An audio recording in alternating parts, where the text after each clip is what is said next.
Yep. Okay. All right. So the repo is on GitHub under the Blockstream organization, which is a little bit different to the other stuff, which is often on the Blockstream research um, uh, repo. So this is actually just on Blockstream, and it's under Simplicity Codespace. And the main thing you can do here is just click on the button here. You can also go through the flow here and specify. You can see I've had a couple of these code spaces running, but if you just click the button here, it'll take you to this page here where you can choose it. There's not much to change here. You can just change maybe the region. And there are other options here, but you'll be fine with the two core version. Southeast Asia generally is changed mine to Europe West because I'm in South Africa. So, but I'm sure those will all be fine. There's Tommy. Tommy, I hope you're enjoying the Las Vegas conference. Yeah, yeah, I am. Had a few free minutes, so figured I'd jump in. Cool. Thanks for joining us. Alrighty. So then what we've done is we've set these up so that it actually pre-builds the instance, so it's a lot quicker to get up and running. So that should just take you a couple of minutes just to get it up and running. If you do go for the other option, which is to download it into Visual Studio and use it in Visual Studio, then it can take quite a while to build the Docker container, just because it's compiling some of the stuff from source. As we go on, I'm making it a little bit faster and faster all the time. But if you have a look in here, you'll see, and I think probably the easiest is in the README, which it shows. Is there a preview here? There we go. So in the README, this is the same file that we have there. The tools that are included in here is SimC, which is the standard Simplicity HL compiler. We also have Hell Simplicity, which I don't think a lot of people use out there, but it's one of the ones that I use quite a lot for it. There's the LWK CLI, but the other thing that's also interesting that's in here is that it's also got Simplex inside of here. So if you run any of these tools, they're pre-installed and part of the path. So Hell Simplicity, which is quite cool, I did is also inside. I did write a few weeks ago some documentation for those tools. That's on the Okay, cool. Docs website under the heading of toolchain. Okay. So there is some documentation up for toolchain reference. Yeah. Okay. Very cool. So then also what I've added in recently is Simplex. Now Simplex, we've had a demo about this a couple of weeks ago, and this is continually being updated. So the stuff that moves very quickly on Simplex.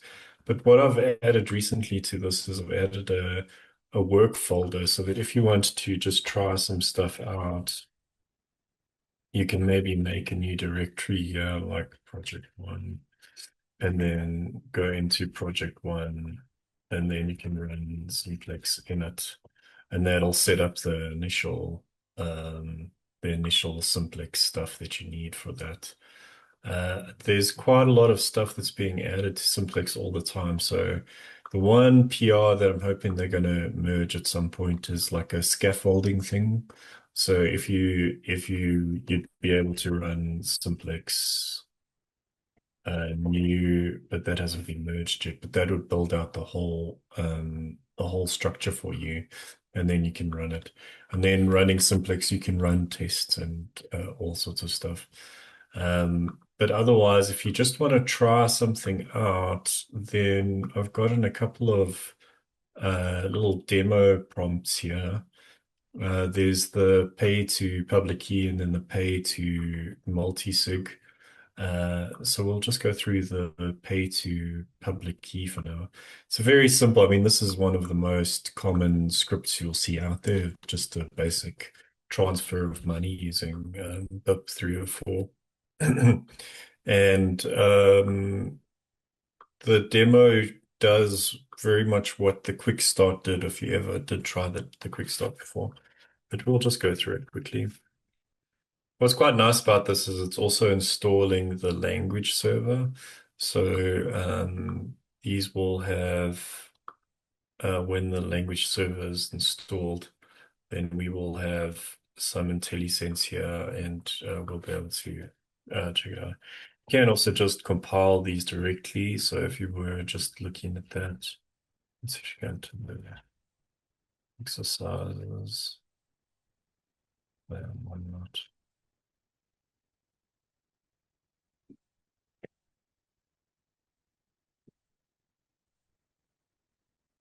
SimC P2.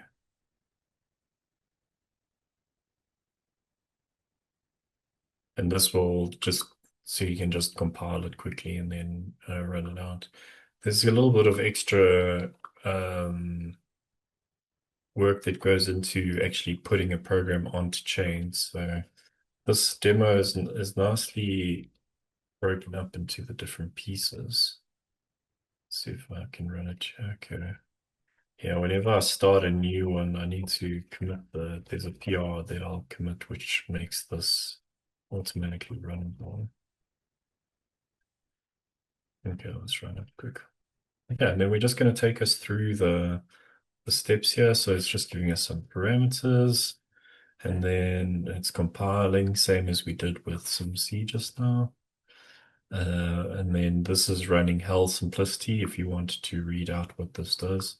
What's nice is that if what I use this code space for quite often is that in hell simplicity, I've got a couple of extra functions that have been added to it, which graph out the flow diagram of and also the commit tree.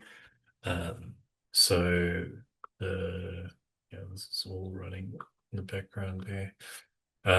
So you can use that if you want to try it out. What's also quite cool is that you can specify in the Docker file, if you're running this locally, you can specify a individual branch if you want to grab this from a different repo.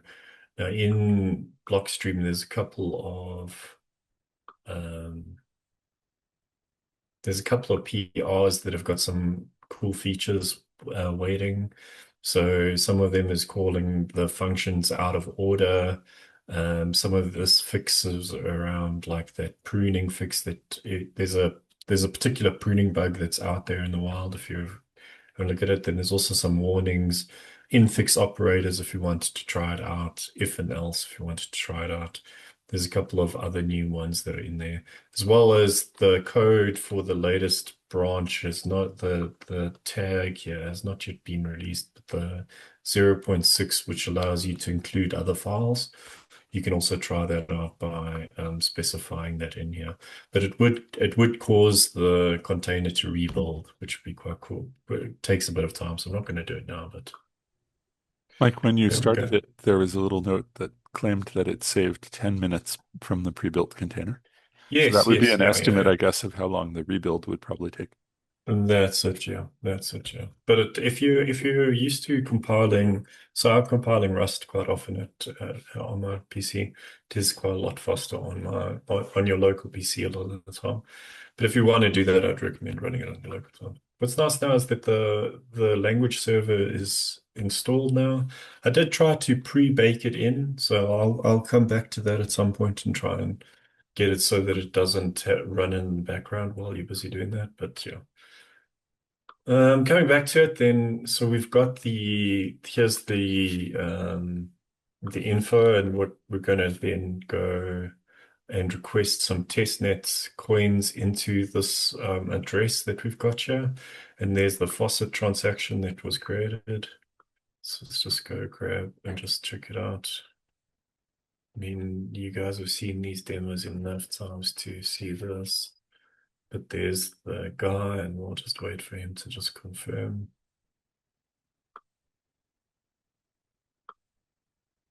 The testnet they did just recently upgrade liquid testnet with some new changes that's going to hopefully roll out to the mainnet soon. But I don't know the exact timelines, but there's quite a lot of new changes uh, on testnet. If you were struggling with the faucet, that should be fixed now, but it was broken for a little while due to upgrades. All right, and then we're just going to go create the P set. Waiting for the transaction. It's found. Updating the P set with the contract metadata. We're going to generate the signature that's going to go in there. This is if you're looking for how to do that, that's in the actual shell. We've now got the signature, so we're going to sign that actual signature now. And then we're going to recompile the program with the witness, and then that does a little bit of pruning for some branches. This doesn't have many case branches, so it's not going to have much more of an effect when it's pruned. Okay, and then this didn't work. Did check it earlier, but I think I've do you know what?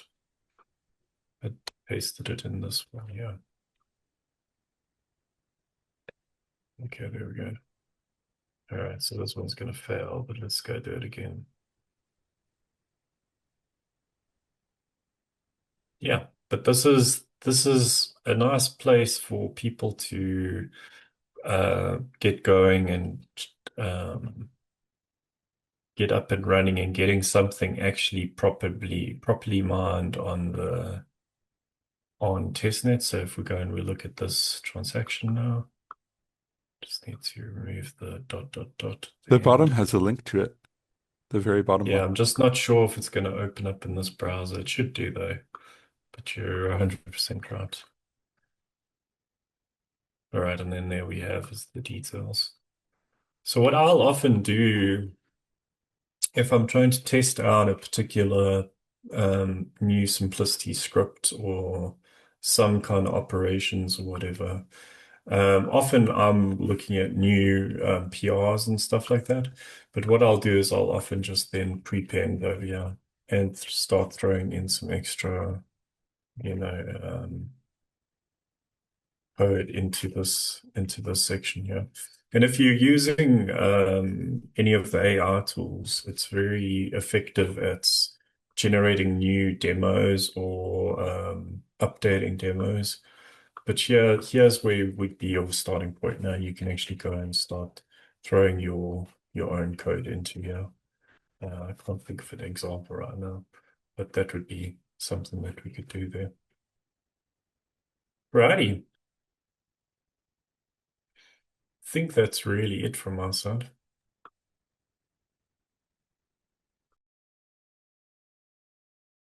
Mike, thank you for that.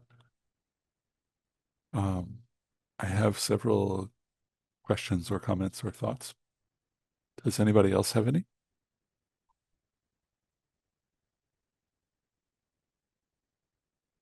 Well, just for the record, could you either show us or just tell us about how someone would run that locally?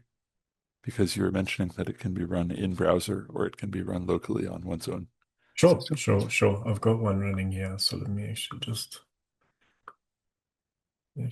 go and show that. Share. Okay, so the one way you could do it, the way I would probably recommend is you actually clone the repo. You can also in GitHub, there's a way where you can um, uh, when you specify your options for running the code space, if you go into the actual GitHub settings, there's a section there that says run it as a web version of VS Code or run it locally in VS Code. And then I think if you click it there, then it's actually going to open the thing mainly. But the easiest way is usually just to clone the repo or download a copy of the repo. But when you clone the repo, what's nice is then you can work inside of this work folder and then and then you don't have to worry about the GitHub or it committing this code in here. So What I think we will still do at some point is set up like a cargo template, which would be if you want like or a template repo for setting these things up, which might contain something similar to this. And then you can just clone it and you start with your code, you know. So the one thing you've got to just do though is if you have downloaded the code and if you've got this folder here, the most important folders here are the Docker file and the dev container. You do not need to understand these at all, but you do need to know that these are that this is here and this is what enables the container to run. When you install it, when you open this repo for the first time, it might give you a pop-up to tell you to install the container tools, but otherwise you'll see that they're in here. See if I could remember the exact name. I think it's dev containers is the actual one that we use. So you have dev containers, and if you'll need to install this, it's the one by Microsoft. And then once it's here, once you've got that installed, then you'll have under here, you'll have these options for show and run commands, and you'll just say dev containers reopen in container. Then what that will do is it will reopen Visual Studio, and the first time you run it, it will rebuild the container. So if you make changes to the container, then it'll rebuild it. Then inside of here, we've actually got the actual thing. So inside of exercises,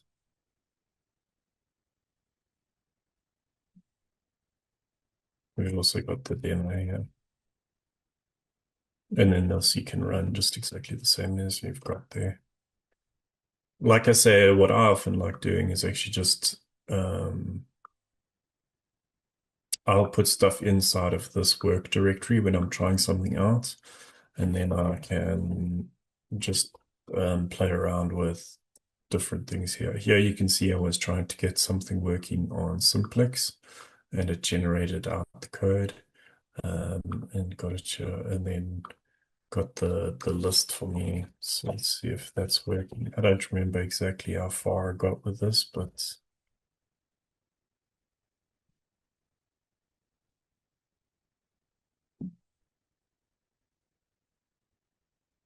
what's nice is it's got cargo crates already installed here, so you don't need to set up Rust on your machine if you don't use Rust regularly and you want to just maybe keep it inside of the container. The one thing is that you must have Docker running when you're running this. So you must have had a Docker installed and then just start it up. For most, I'm not sure about on Linux, but for Mac and Windows, you just have to open Docker Desktop and then that'll get it up and running. So yeah, and then this ran simplex test. I didn't get the simplicity. I didn't get simplex running 100% on this machine. I'm still a little bit new to how to set everything up with simplex. So I'll spend some time with the guys, but the shell scripts are still working 100% on here. So